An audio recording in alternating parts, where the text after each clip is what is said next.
Hello, everyone, and welcome. Hello, I'm Valora Washington, CEO and President of the CAYL Institute, and it is my pleasure to welcome you to this webinar series. Every first Thursday of the month at 4 o'clock Eastern Time, we offer these webinars to bring you timely, important conversations about children, families, and the early childhood profession. All of our webinars are free, recorded, and available on our website for you. All of our webinars and materials are always without cost to you. However, if you'd like to make a tax-free donation in any amount to the CAYL Institute, just text the word CAYL to 53555. We are very happy to have you here with us today. Rooted in CAYL's 5 core principles, in the past few months of 2023, we focused our attention on moonshots for children, families, and the early childhood educators. Moonshots are often defined as monumental efforts, lofty goals. And what we tried to do last year was shine a light on the need for a giant leap forward in our work with children.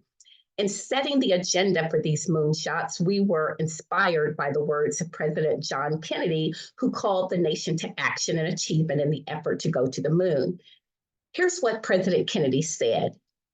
I believe that this nation should commit itself to achieving the goal before this decade is out. No single project will be more exciting, more impressive, more important, and none will be so difficult or expensive to accomplish. He went on to say, we choose to go to the moon in this decade and to do other things, not because they're easy, but because they are hard. And these words and the sense of urgency behind them are exactly the sentiment that we feel about the needs of children and early childhood educators today. Yes, it is hard, but it is so worth it. We have to have a moonshot for children and for early childhood education, and the time is now. Moonshots seem so inconceivable. They seem like far-off lofty goals that require monumental effort. But we believe that these moonshots are possible because of the historic efforts of so many people who have worked on it before us, and because of all of us who continue to pursue the goals. And if you agree with that, then our adaptive challenge becomes, what can we do now? What can we do? Socrates tells us that the secret of change is to focus all of our energy, not on fighting the old, but on building the new. And building the new is going to take all of us to take a snapshot of what it takes right now in collaboration with Exchange Magazine. Over the next few months, we'll be sending you surveys so you can tell us strategies that you're using to achieve moonshots for children. So let's begin right now as you put your ideas in the chat. What are the major issues of inequity that you see in the field? And what strategies do you think are needed to address them? Please write in the chat throughout the webinar today because we love to hear from you. One thing we know for sure, it takes courage to stand up for children. It takes courage to stand up for our families and our workforce. The rhetoric we often hear just doesn't match the reality, and there is a gap between our vision and reality. And it is us who stand in the gap. And while we're standing in the gap, many questions come to mind. I wonder, how has our thinking about achieving these lofty goals for children evolved over time? And I wonder, as issues evolve, how do we honor and learn from the brave leaders in our field? I wonder, how do we lift up the next generation of leaders who are going to take up the baton to achieve these moonshots? And I wonder, how do we have the courage to actually achieve these moonshots for children? To answer these questions for the next few months, we are incredibly delighted to begin sharing with you our highly anticipated series of webinars entitled Portraits of Courage. Each month, we're going to feature a powerful leader in our field, someone who has worked hard to build a path forward. Each leader will share their story and insights that embody the essence of the courage they have shown. And each leader will be joined by 2 next generation leaders who are committed to continue the efforts that have begun. We are so excited about this. Wow, we are really waiting to hear from these leaders. So keep writing in the chat and give us ideas about how to move these moonshots forward. The CAYL Institute has been thinking about strategies and courage for a long time.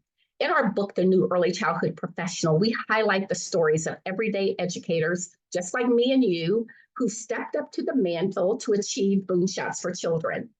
We present their stories and contributions. And with these early educators, we often use the analogy of David and Goliath, and we recognize that we are not powerless in the space of Goliath. The challenge is asymmetrical, and that means there is unequal power, but we are not powerless, and we bring courage to bear on the situations that we face. After this webinar, you're going to receive an email of resources that will help you dig deeper into this issue. And for your convenience, today's webinar is recorded. Closed captioning is available. We encourage you to keep writing in the chat. And at the end of the webinar, we're going to put a link in the chat where if you want to interact with our speakers today, please click that link and you can have some personal interactions with them.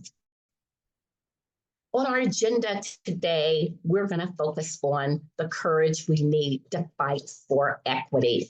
And as we're fighting for equity and as we're listening to our speakers, we can learn about our historical quest for equity. We will learn and hear that equality does not equal equity, that we have to focus on outcomes, not just intentions, and we have to use our collective voice, very important. And our courage begins when we first look within ourselves and our own situations so that then we can help drive awareness in our broader communities and ensure that all decisions made about us include us, that there is representative leadership. So now let's begin to hear our speakers today. As we launch the Portraits of Courage, our first episode is going to focus on the evolution of equity in early childhood education. And we are welcoming Sherri Killins Stewart. Many of you know her because she works in so many states. She's the Director of State Systems Alignment and Integration for the BUILD Initiative, Co-Director of State Services, and an independent consultant. And she was the former commissioner of the Department of Early Education and Care in the Commonwealth of Massachusetts. And joining Sherri, we have two next generation leaders, Megan Waltz and Lonias Gilmore. We're so pleased to have Megan, supervisor for the Promotion and Prevention Unit in the Minnesota Department of Human Services, and Lonias, who works with the Big Cities Health Coalition. So let us start by hearing from Sherri. Sherri, welcome. We're so delighted to have you as our first speaker in this very important series. We're so much interested in hearing your story and learning from you about what we can do to keep fighting for equity in our field. Welcome, Sherri. Thank you so much. Thank you so much, Valora and CAYL Institute, for giving me the opportunity to share with you some thoughts on the leadership process and practice. And most importantly, I want to start by thanking the children, youth, families, and the workforce in places like Pittsburgh and Baltimore and New Haven and across the country in multiple states for continuing to be my guideposts. I really carry their quotes with me and they give me energy each day. Valor started saying this is about portraits of courage. So I started by looking up that definition. And courage is defined as the ability to do things that frighten or the strength in the face of pain and grief. Well, I start out with a strong foundation and belief in God, which gives me faith and belief that all things are possible.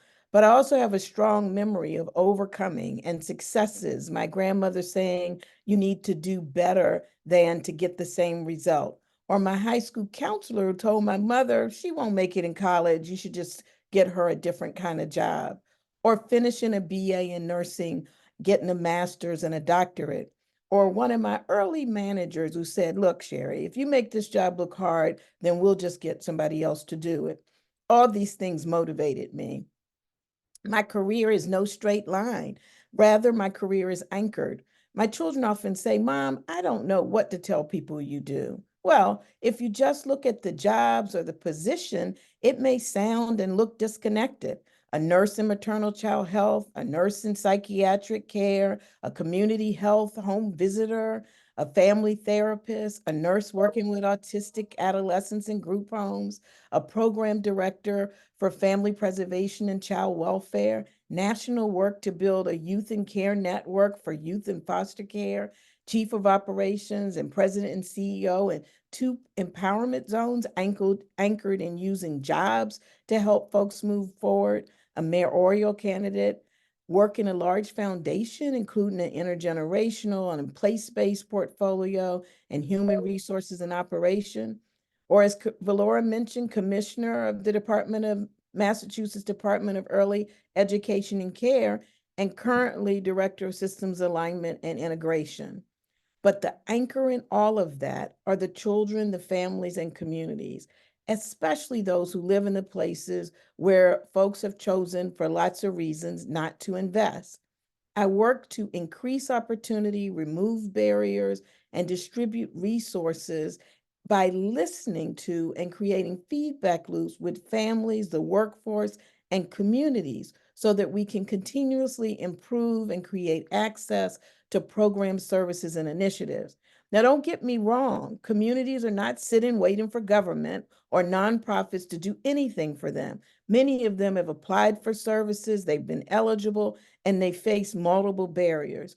And they're thriving and making choices based on the opportunities they see and we make available in our country.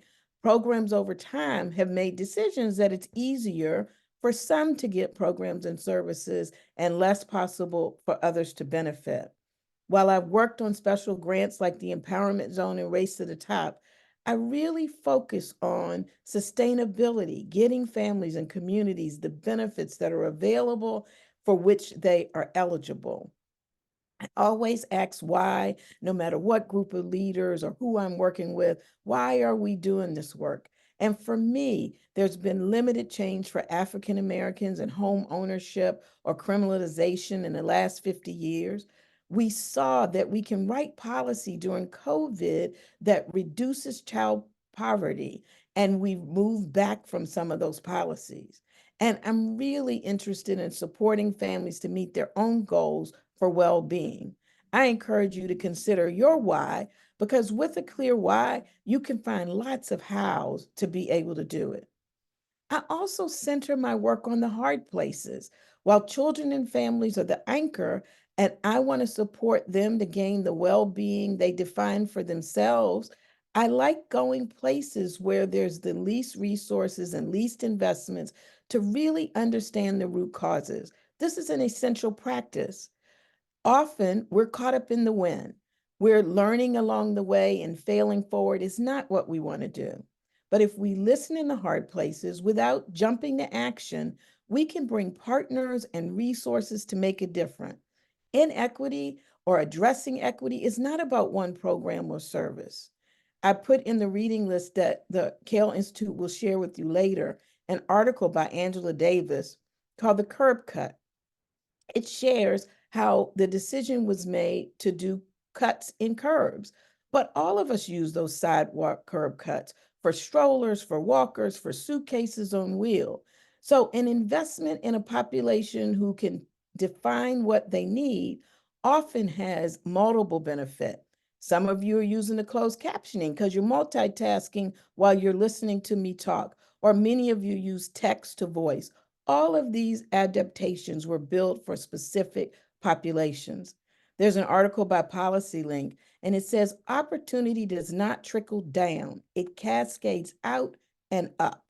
And I encourage us to think about that in our own leadership. I was often seen as someone who would get things done, almost anything.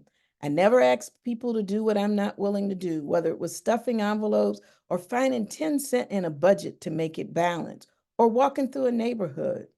And I'd often have silent and sometimes loud partners along the way, community members who were on boards who we'd have to have a meeting before the meeting and we'd have to have a meeting after the meeting, or connections to leaders and other state agencies and organizations. So I could see the big picture. I could see what they were struggling with, help them, and they would often then in turn help us meet our shared goals.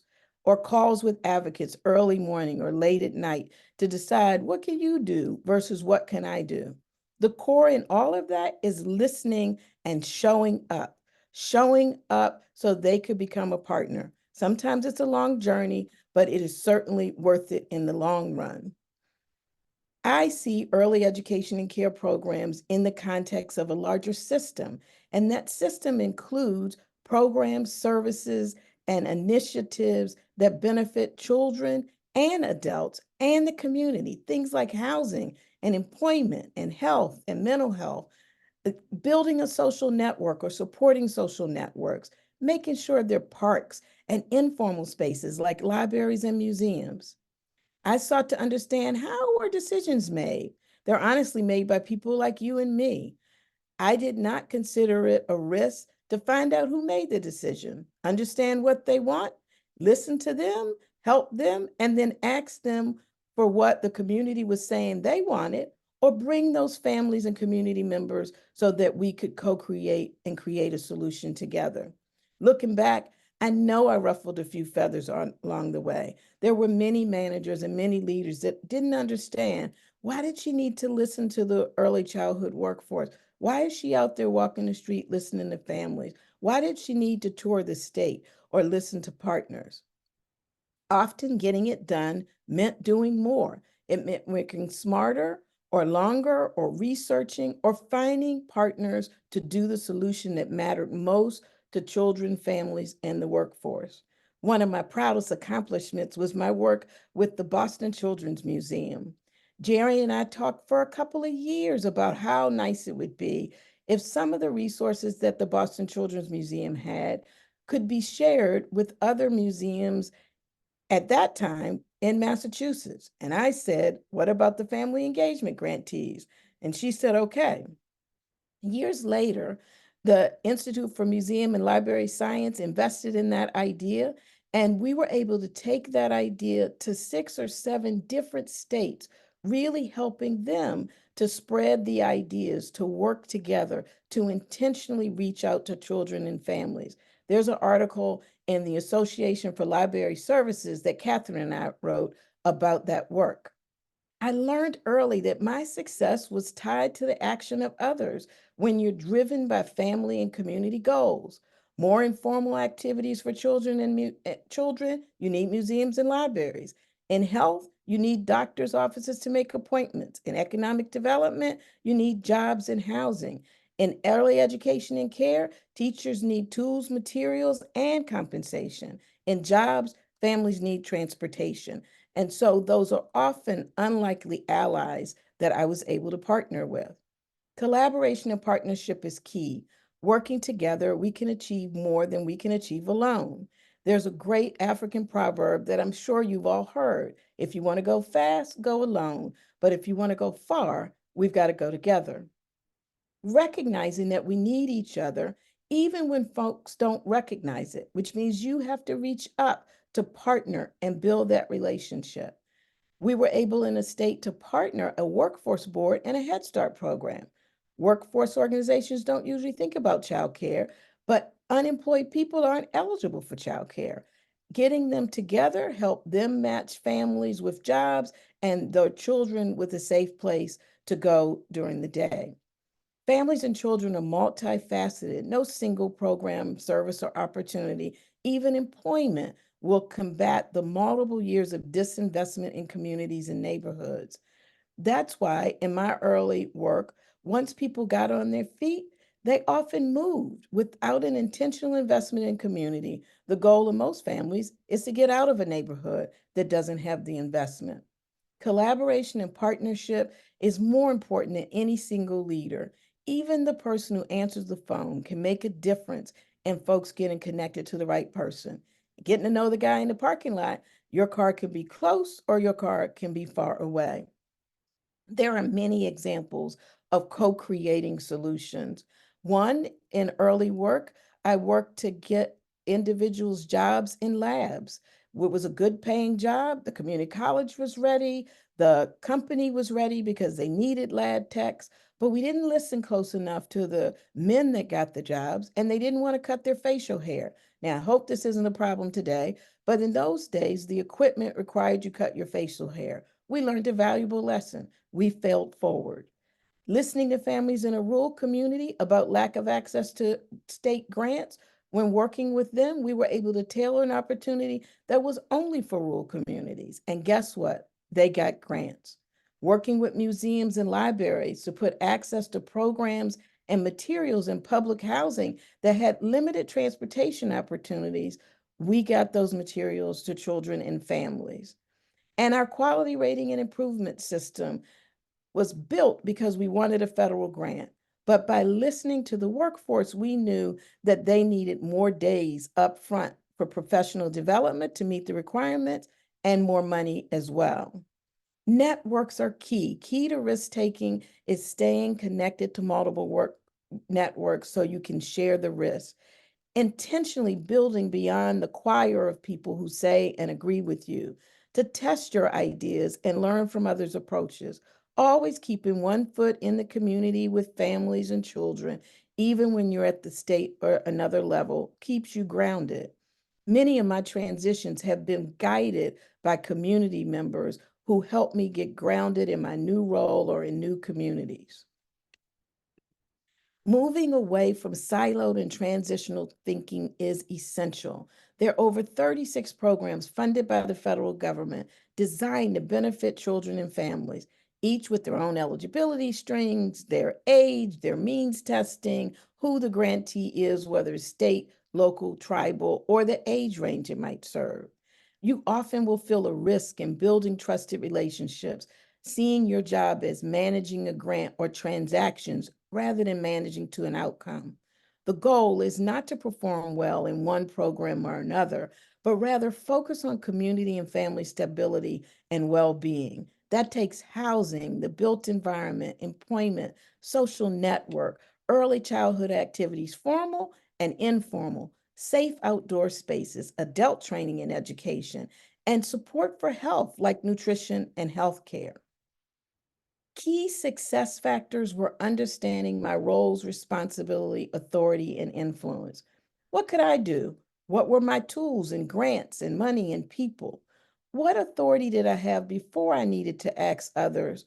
Who could I influence to support me to do the work? If I was influencing others, what did they need? I had to listen to them before we could act together. I built a kitchen cabinet of people who would listen to my ideals throughout life and tell me the truth and keep me grounded. Not all people in my choir. In terms of influence, I once hired a young woman and I told her in her interview, I'll hire you, but you really need to go to school. About 15 years later, I saw her and she said, I did what you told me I had to do. And I said, what was that? She said, I went to school, I finished my bachelor's, I'm now working on my master's, and my daughter's in college too. That's a powerful set of influence we have when we sit in these seats and roles to support people to meet their own goals. Authority. I funded a program at a university and we wanted a diverse class of people. And when the class came in, it wasn't diverse. And I had the authority to say, well, we got to go back and we've got to recruit and we've got to think differently until we can accept a more diverse class. And we did. When you think of your roles, responsibility, and influence, you're making decisions, you're giving directives, you're influencing policy, enforcing policy, you're running programs, you're monitoring. Monitoring is a way to influence how people operate. You're on work groups and partnerships, and I'm not sure that we're asking enough of the work groups that we sit on. And you too have tools for budgets and initiatives and access to key decision makers. Implementation of policy matters as well. We need to stand up in these multiple work groups and advisory groups that we go to back and say, why aren't we all meeting together? There's a tension between moving fast and having success and doing work in the hard places. So how can we do that together? How can we keep our eye on the ball of implementation? How do we see who we're working on behalf of when we're doing implementation? I also offered you the article, Rewriting the Racial Rules, which goes through policy and education, income, wealth, criminal justice. And it shows you how policy was designed to benefit some and not benefit others. There are multiple seasons in a work life, and learning to recognize them is a key practice. Leaders also need to wait for solutions. Many of the solutions that were passed in COVID are things that you and others had thought of that we thought we never could do. So getting a good idea and socializing it at some point is important, and being patient for that implementation is important too. It's not new that the world care and education workforce is underpaid, but there's a lot of energy right now, and a lot of states are moving forward to correct that problem. I encourage you to have a process that allows you to practice intentionally every day, to spend 15 minutes a day. That's about an hour and 15 minutes a week, understanding root causes of what your families, what your community is saying is a problem. Looking at the data, not just the numbers that glaze many of us over, but putting the stories with that data so that we understand. Taking action by working with people and programs and structure, and critically thinking about what your roles, responsibility, and influence can do. Some quick things to remember as I close. Speed is the enemy of increasing opportunities, removing barriers, and redistributing resources, or what many call equity. Show up for others. You don't need to have an answer, but you do need to listen, and you need to build a relationship that has a feedback loop. Always go for quotes, not notes, when you're listening to community and other leaders. It helps you share the messages with others. Listen first to what others value, believe, and are worried about, and then lean in with your thoughts and ideas. Reach up and out. You may be the spark for the fire. Put people around you who tell you their version of the truth. It shouldn't just be the choir. Do something. You're a leader. Nobody else is coming. Have a process and trust it. Stay the course, make mid-course corrections, but a process is essential for success. And finally, who do you get eyeball to eyeball with? Which children, which families, which members of the workforce are you trying to benefit? I encourage you to get out of your comfort zone. Struggle with that pit in your stomach. Let that drive you to make a difference. In closing, I want to thank my husband and my children for sharing me with communities all over the country to really work to increase their visibility and raise their voices. And now I'm excited you'll hear from one of our colleagues, Megan.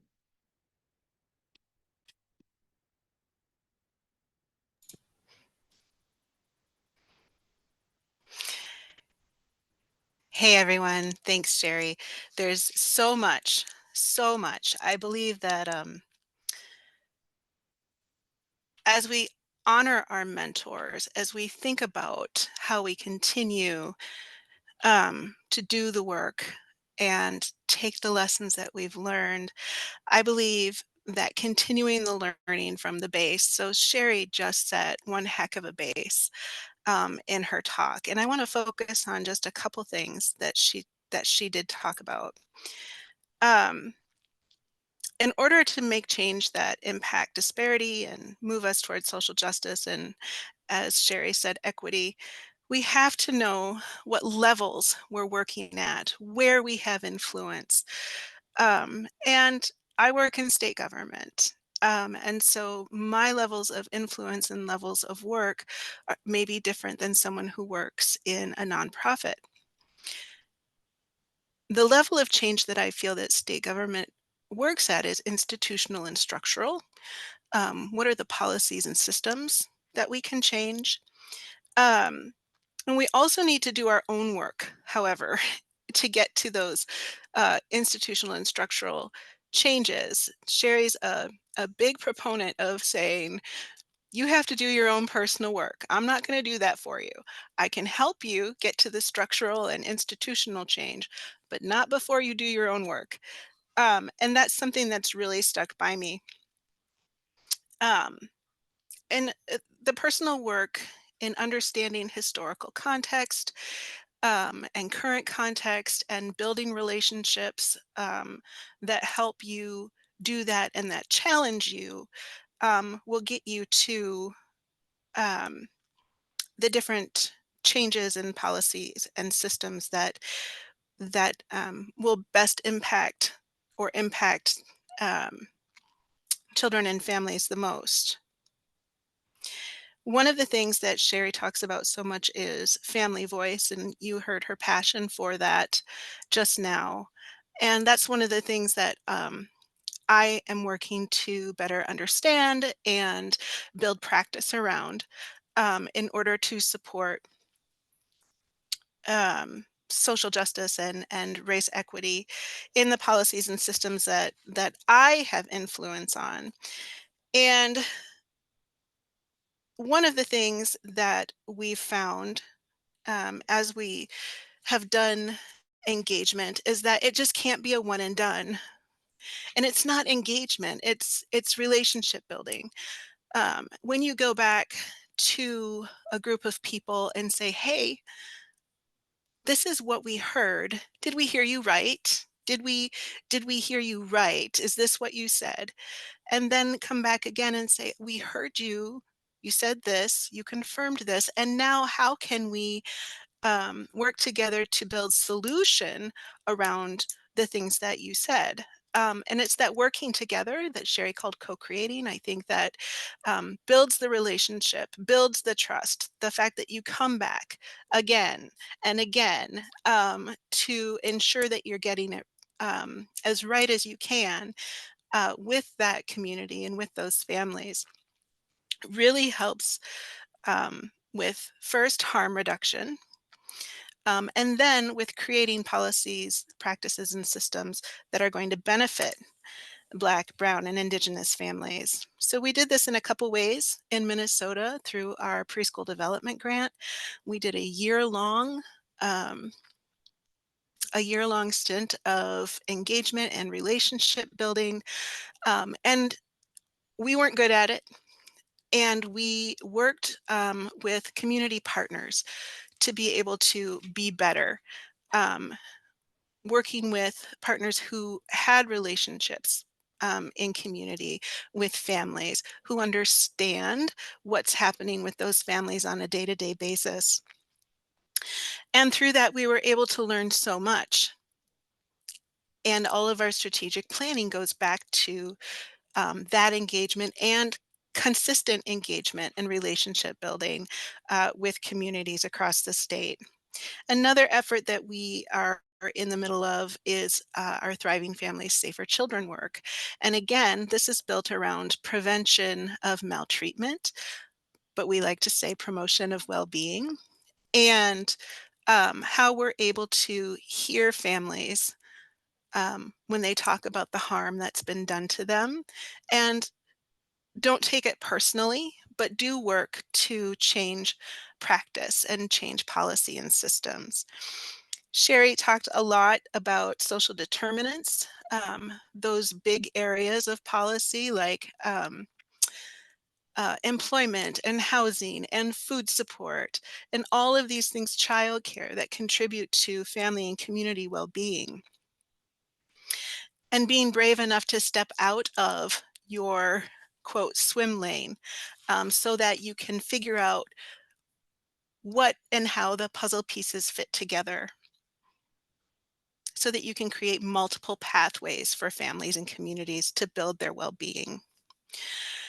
And it's critical as a state agency employee or leader to model behavior and practice that supports social justice and equitable systems. And um, you do this by building partnerships and relationships across the state enterprise, and people to share the risk with you, as Sherri says. And one thing that I was so excited to be able to do and will continue doing is to gather groups of people together.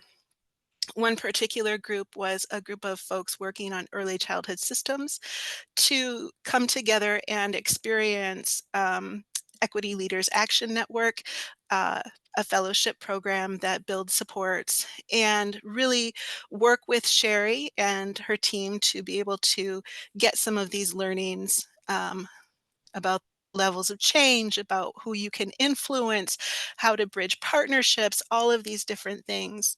So really excited to be able to continue this work. It's not easy work, it's hard, but supporting family well-being is, I think, where it's at. So I really want to say thank you and pass the baton, if you will, on to my colleague and friend, Lonias Gilmore. Thanks, everyone. Thank you, Megan. And thank you to both Laura and Sherri for the invitation. I think I probably definitely have the best seat in the house because I had the opportunity to follow my colleagues and friends before sharing some of my thoughts. I will start sort of I was reminded as I was listening to Sherri as she was recapping, certainly do not be mistaken and think she was recapping her whole career or all the things she had impact on. But I was inspired to, think a little bit more personally about what I wanted to share with everyone today. And what I was reminded is I had a pretty awesome summer in a couple of different ways in 2023. In particular, during this past summer, my dad, who I call 88 because he's 88, and next year his name will be 89.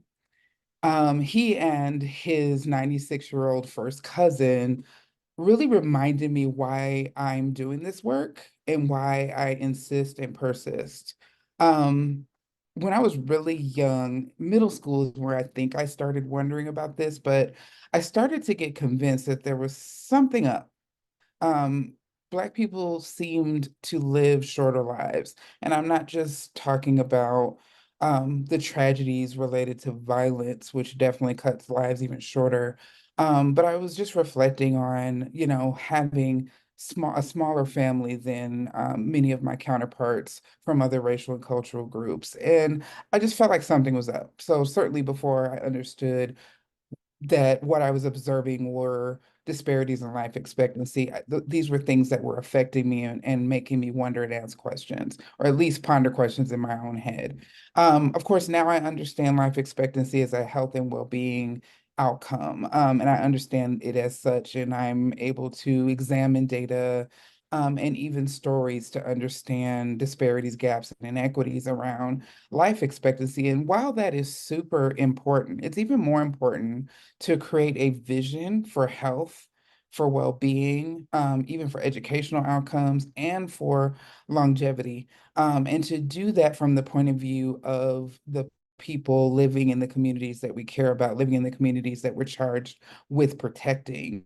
And I started realizing that focusing on gaps, whatever they are, I happen to be kicking this off with life expectancy, but like focusing on the gaps alone and not the human stories and not the human aspirations. And aspirations is really something that I started to be influenced to think about when I was doing more work in early childhood development.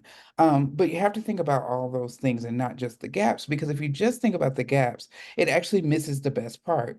So going back to life expectancy, 76 years, which is about the average life expectancy for US citizens, it's too young no matter who you are, no matter how you identify, no matter what race or ethnic group that you come from. We want more, we want bigger, and we want what is just. Um, and I know that many people in this space today, do understand that racism and other forms of oppression are actually holding life expectancy down for Black people and our Indigenous neighbors. But I think our next level up is understanding that systems of oppression sap the strength of our whole society. So those systems are also responsible for an average US life expectancy, again, that is younger than 80, because why not 100? So what does it mean to tackle an opponent that is entrenched, it's systemic, and it's structural? So in my last remaining minutes, I'll just share a analogy that I tend to quote different ways and use. And I appreciate the generosity of scholars who think graphically and think this way, because that's not that's not really the way I think, but I appreciate the tools that they leave for us. So two scholars that I'll quote are Dina Hayes at the Racial Equity Institute and Dr. Kamara Jones, who is also a scholar and former director of the American Public Health Association. And they should both be credited with a really popular analogy that says that racism is the water that we swim in. And that analogy can be pushed further to instruct us to really focus on the toxic water the fish are swimming in and not as much on the fish. So what does that actually mean? It really keeps our thinking and our strategizing, or it should keep us focused on the way that our systems were built. Therefore, we can start to construct structural and systemic solutions.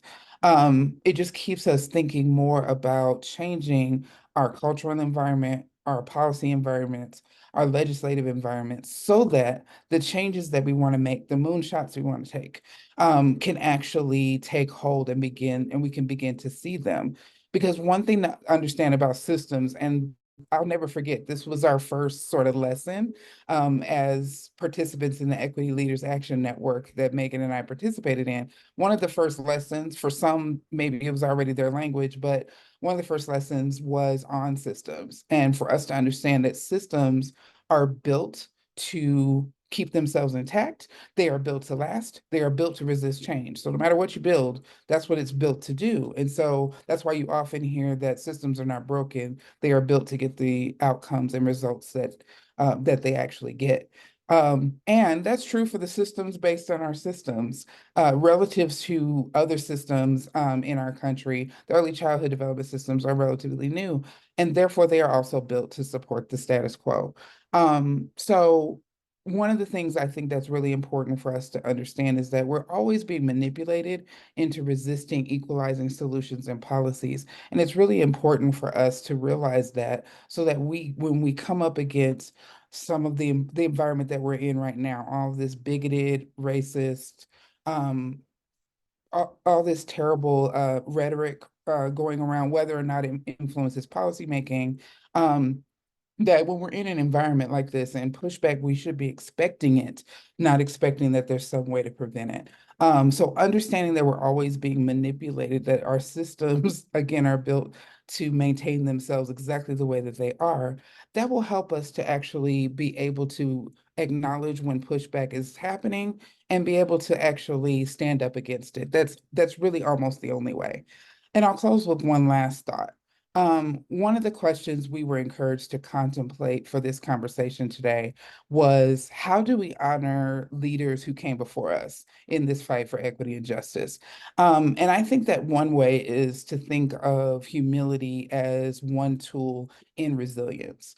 We need to remember that this backlash that we're experiencing, this rhetoric we're hearing, is actually not brand new. It's just now. It's just current. That's the only thing that's different. And we need to remember that many civil rights leaders, community organizers, and other leaders who came before us will always remain unnamed. We'll never know who they are. So I always say that I don't expect to be regarded any differently than the folks who came before me, and that I'm okay with that. I'm excited to invite others into the conversation so we can continue talking about these important topics.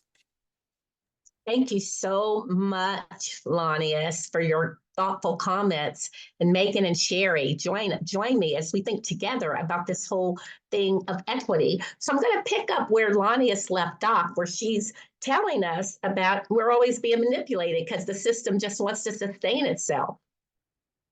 Do you agree with that? And so then what do we do as new leaders and as next generation leaders to push back and to get the change that we seek, to achieve that vision, to get these moonshots?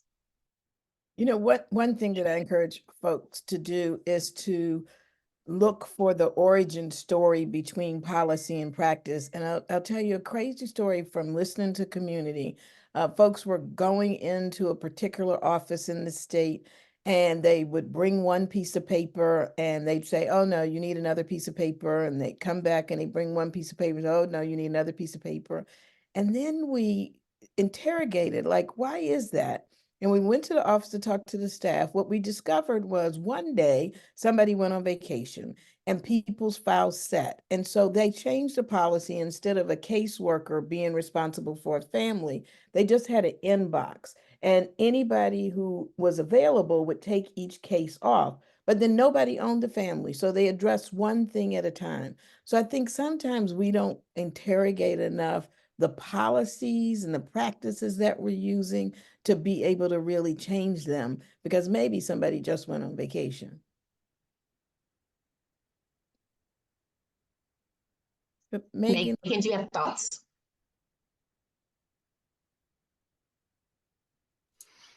I really like that. Maybe someone went on vacation. I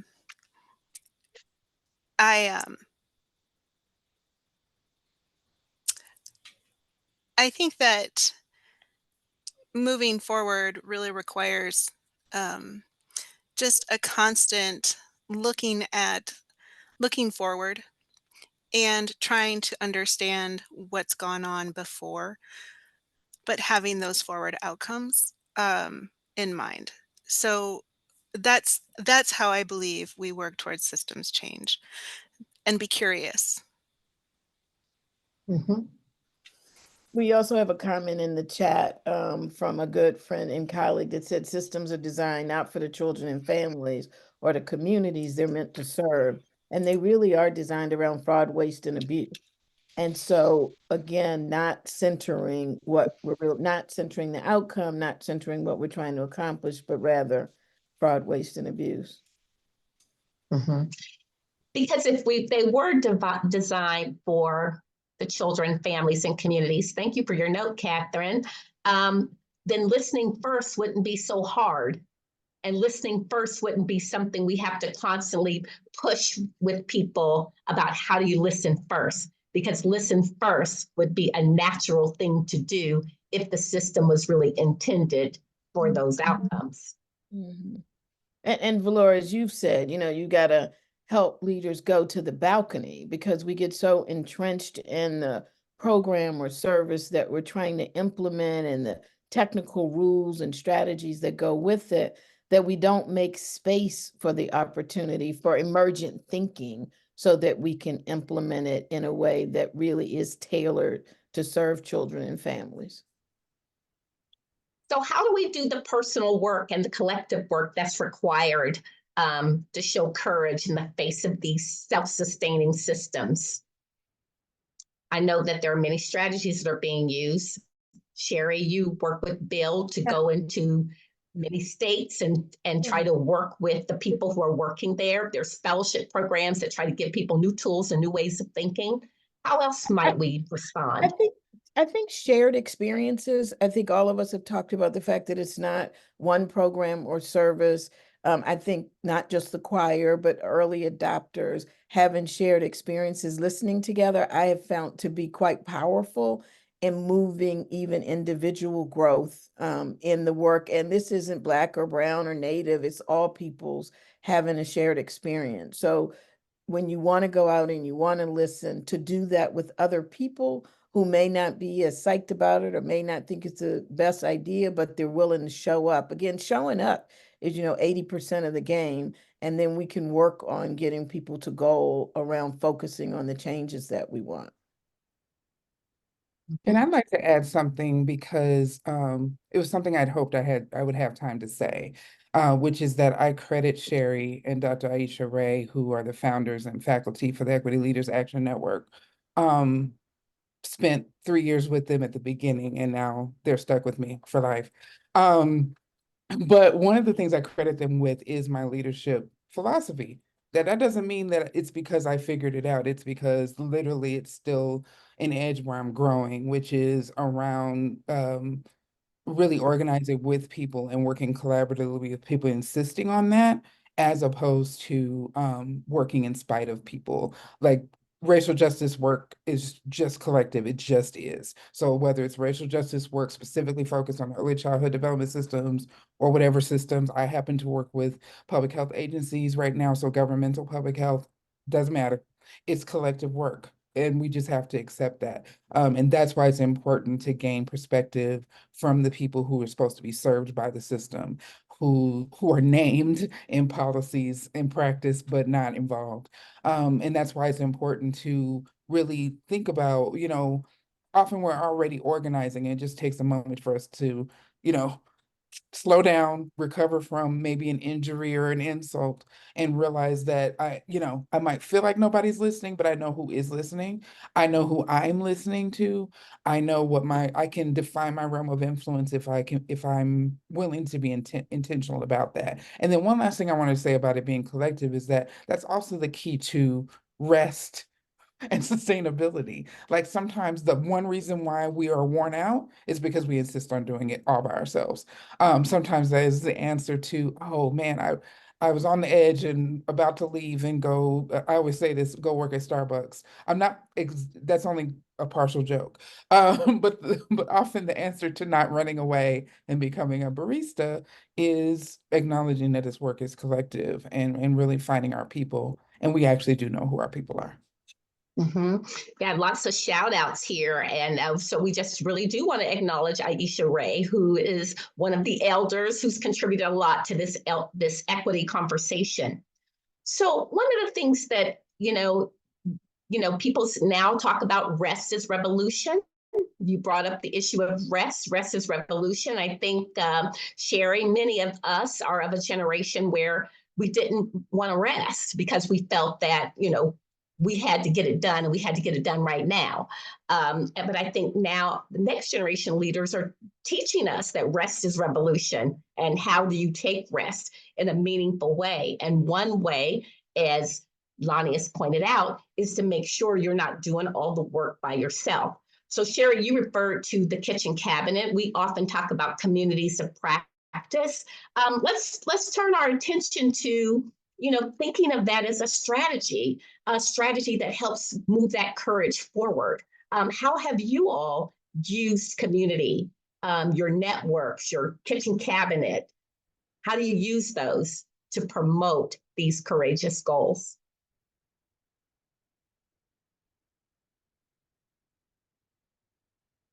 Or maybe you don't want to say out loud. So I'm going to say something, Sherri. I know when you were commissioner in the Commonwealth of Massachusetts, I know there was a group of people who often had many offline strategic conversations with you on a very regular basis. Yeah. And so even if you are a person appointed in a position, realizing that to get that position done requires a lot of people around you. Well, and it's also an opportunity to test your ideas. We often come up with ideas in our own head that when pressure tested by both people who support us and people who don't are improved. It's not that the idea goes away. I think one of the skills of leadership is not to get an idea so baked that it can't stand the pressure testing and improvement. And I know with the colleagues on the phone, Megan and Lonias, that I often get a call like, how would I do this? Or what if you jig this way or jig that way?